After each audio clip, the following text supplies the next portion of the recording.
Eres el superventas. Vale. ¿Eso es ser un extraterrestre dentro del mundo editorial español? No, yo diría que es ser un terrestre extra, pero no un extraterrestre. Te enfrenta a la literatura desde una perspectiva un poco más tranquila, porque un escritor que debe luchar mucho por mover sus libros, porque se vendan, por querer vivir de ellos, hace que estés un poco esclavo siempre de escribir. Y yo lo que he ganado, más que royalties, dinero, fama, yo lo que he ganado es tiempo. Tiempo para leer, tiempo para pensar, para investigar, tiempo para viajar. Qué caro es el tiempo. El tiempo es el mayor tesoro que tenemos y al que menos caso le hacemos. De todas maneras, he de decir que Javier y yo nos conocemos desde hace muchos años y yo no conozco a nadie con la capacidad de trabajo y con la capacidad de aprovechar ese tesoro que tiene Javier. Y he conocido a grandes personas y a grandes personalidades. Javier es excepcional. Bueno, ellos son muy amigos. Hoy voy a hacer una entrevista un poquito extraña, porque lo que él no me quiera contar, me lo va a contar Espido. Y si no, a lo ti te invento ruboriza, yo. ¿no? Decirme algo, ya pregunto a tu Si no, mejor ya lo amigo. invento yo. No A uno de tus mejores amigos. Bueno, y si no te lo inventas tú, es verdad. Te sumas al trío. Sí. Pues puedo irme, ¿no? Bueno, no. Ya Soy yo la que me he retirado. comentando. Bueno, 115.000 seguidores en Twitter. Te defines como el hombre coherence, el hombre que se hace preguntas. ¿Por qué te defines así? Bueno, es una frase que viene del cuento del Grial de Chrétien de Troyes, que es, digamos, el origen de la novela moderna, donde el caballero Parcival busca el Santo Grial. Y él se da cuenta al final de ese periplo detrás del Grial que cuando ha llegado a tenerlo delante, al no formular la pregunta adecuada, lo ha perdido. Y eso es lo que yo no quería que a mí me pasara, por lo tanto soy el hombre que se hace preguntas y que hace preguntas. De hecho, la búsqueda del Grial es the quest, es decir, es la búsqueda que a su vez tiene que ver con cuestionar, con preguntarse, con ir un paso más allá siempre de la realidad. Por eso es una búsqueda. Y en el mapa de los que se preguntan, yo como escéptica, por ejemplo, me excluyo, ¿no? Yo en ese mapa no sé dónde está mi lugar porque evidentemente no creo en casi nada. Pero mi pregunta es, para los que sí creéis, para los que sí os preguntáis, ¿tú dónde te sitúas en ese mapa? No, yo no creo nada. Nada. No, pero te cuento, lo que quiero es encontrar información, respuestas, pero no parto de la fe para construir mis historias, sino de la inquietud. No partes de un creer por creer. Eso es. Vale, ¿te cuestionas todo? ¿Dudas incluso? Sí, mucho. Dudo hasta ¿Incluso cuando... de las líneas en las que tú encuentras un sentido? Sí, y fíjate, una de las cosas que se convierten en una tortura con el paso del tiempo es que a la hora, por ejemplo, de escribir, yo dudo de haber escrito otros libros antes, dudo de haber tenido una trayectoria, dudo de que tengo lectores que están esperando la novela, lo pongo todo en duda y comienzo desde cero, porque entiendo que este es un trabajo, el de contar historias, que no hay que profesionalizar, tienes que ser amateur siempre, que viene de amar lo que haces, de entregarte con pasión como si fuera una desconocida la que has encontrado y que te enamoras de ella. Si ya la das por conocida, ¿dónde está la emoción? ¿Dónde está la chispa? ¿No? Pero el, vamos a decir, desaforado apasionamiento de algunos de compañeros tuyos, ¿no?, que se dedican a los misterios, ¿no es dañino también para una investigación quizá más seria? No, yo creo que no. Lo que hay que hacer es transmitir tus propias dudas también al que te lee o al que te ve o al que te escucha en la radio hablando de estas cosas. Porque entiendo que la persona correcta es la que es más crítica, la que pone en duda, pero no se instala solamente en la duda. Hay un peligro en esto y es, no, yo no creo en nada de esto, estos son tonterías, estos son supersticiones, estos son cosas de menor valor y me quedo ahí. No, tienes que profundizar.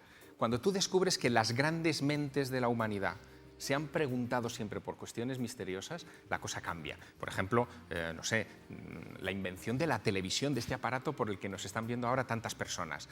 Esto surge de la inquietud por hacer visibles a los espíritus. El primer tubo catódico, de rayos catódicos, era un aparato por el que creían que las almas de los muertos podían pasar y crear una cierta turbulencia. Y a partir de ahí se inventó la televisión. Y a partir de ahí trabajamos. Aquí estamos. Claro. No, fantasmas. Pero lo que quiero decir es que el misterio es una de las grandes potencias de nuestra especie. El querer buscar esas respuestas nos hace avanzar. Sí, es un catalizador, eso ¿no? es lo que origina la ciencia, en realidad. La ciencia es una de las cosas, pero también la poesía y muchas otras más, ¿no? Yo recuerdo, por ejemplo... Pero querer explicar lo que no entiendes, eso es el motor de la ciencia, sí, al final, duda, ¿no? Sin duda. Sí, luego es verdad que motiva otras muchas cosas, ¿no? Pero la ciencia no es un absoluto. Es decir, la ciencia es algo... Porque va móvil, va Eso móvil, es sí, una sí. rama en continua transformación. Eso Lo que es. hoy consideramos que es ciencia, dentro de 100 años será una superstición Sí. de aquellos señores del siglo XXI que creían que no se podía viajar a la velocidad de la luz, ¿no? Lo único real, lo único que de verdad sobrevive al tiempo, aparte de la palabra, es la emoción y es el símbolo. Y eso es realmente es el eje de todos los misterios. Nos vemos frente a una pirámide, nos fijamos en un jeroglífico y no entendemos qué es lo que hay ahí, pero intuimos que el significado está más allá. Y eso es lo que nos hace realmente humanos. ¿Y llega cuando todo el mundo. sol estalle y la Tierra desaparezca?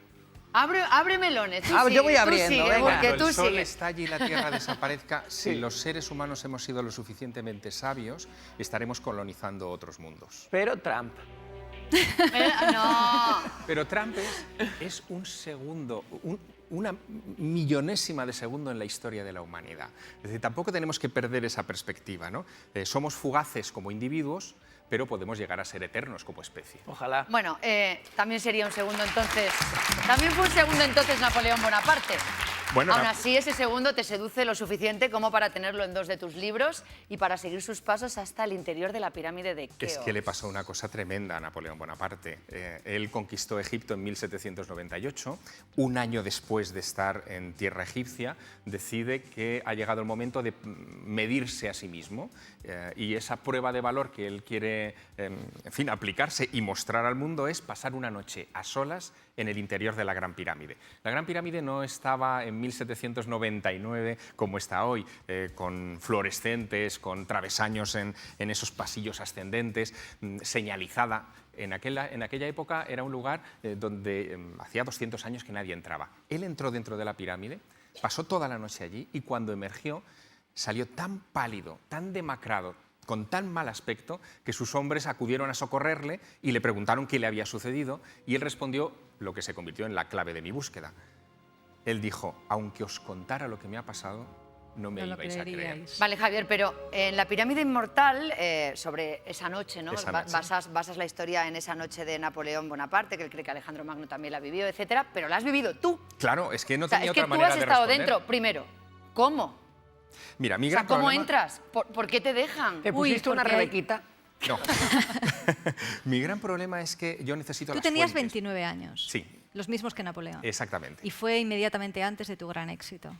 Es verdad. ¿Ah, sí? Fue antes de- Es verdad, Vaya. Hubo un antes y un después. Voy a después de tener esa que noche. ir. Antes de la cena secreta. Sí, sí. O sea, ¿y cómo Bueno, fue hay esa que ir noche? más a la ¿Dónde- pirámide. ¿Dónde la pasaste? ¿Cómo te colaste? Mira, Raquel, sí.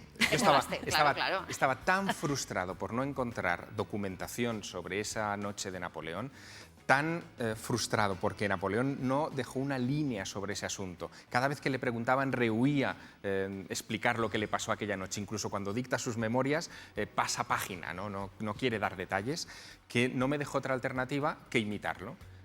Así que decidí pasar mi noche en la Gran Pirámide.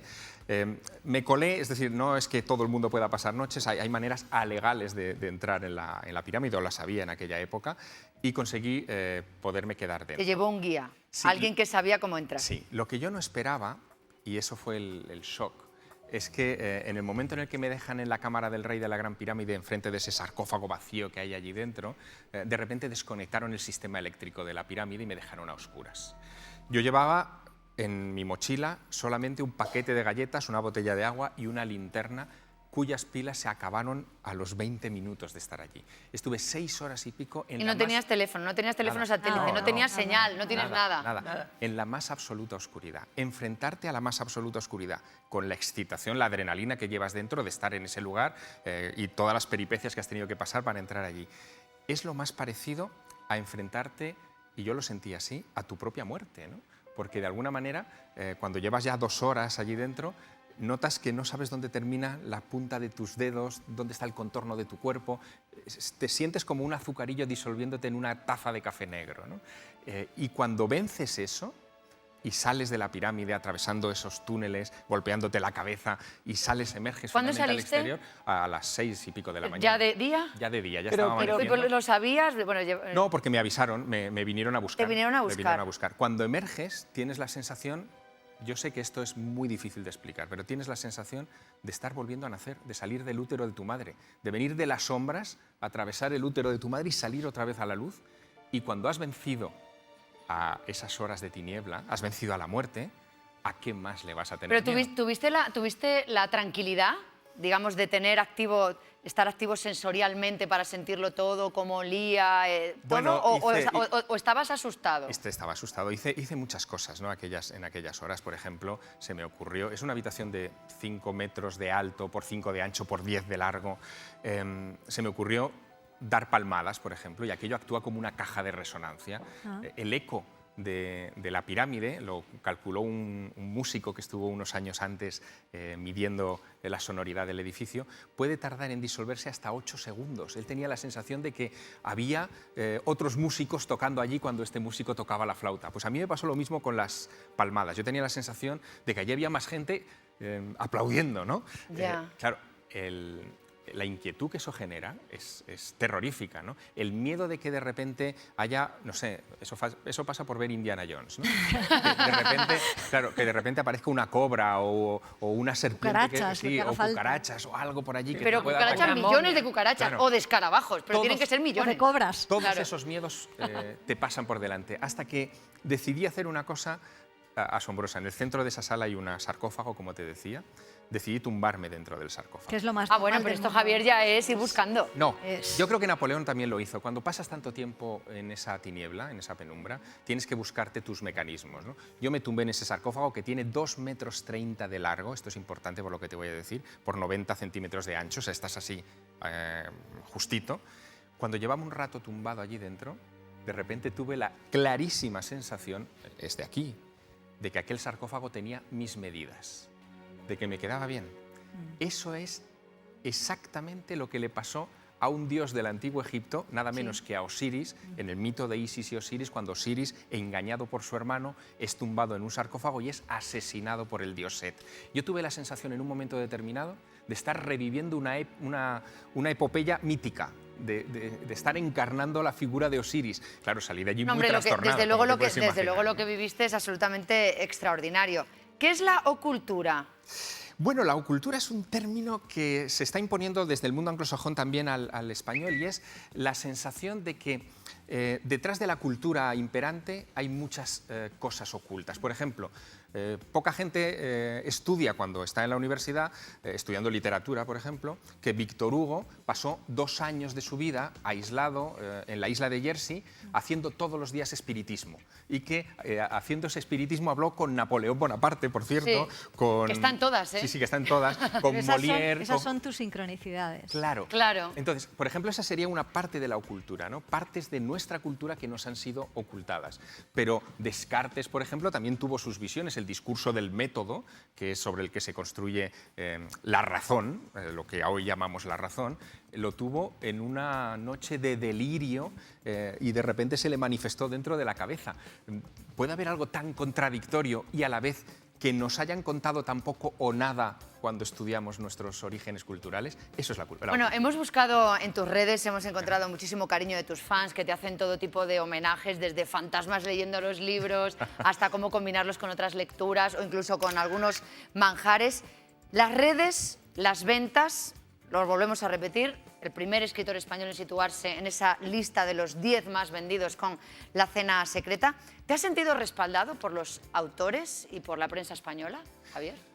Sí, bueno, ha habido un antes y un después del éxito internacional de mis novelas. Es verdad que, por ejemplo, La cena secreta, y esto lo cuento y casi nadie se lo cree, pero bueno, ahí están las hemerotecas, La cena secreta no tuvo críticas en la prensa nacional o en la prensa cultural. A eso me refiero. He ahí el misterio. Pero a raíz del éxito... El misterio tiene otra palabra. Sí, claro. Sí, ¿Cuál? pero bueno, envidia. Envidia, rivalidad, mezquindad. Sí, pero yo creo que después de ese éxito internacional, cuando ya no se podía ocultar, ya vinieron las críticas, en fin, ya se me tomaban un poco más en consideración. Y ahora después de haber contado lo de Keops, muchísimo más. Pero yo tengo la sensación, Raquel, de que eso es mal endémico español. Claro. Que le pasa a muchísimos artistas, a científicos incluso, a mentes brillantes que tienen que irse fuera de este país para triunfar y que una vez tienen un destello ahí fuera, que ni siquiera tiene por qué ser enorme, alguien aquí dice, anda, pero si este chico con el que yo estudié merece la pena.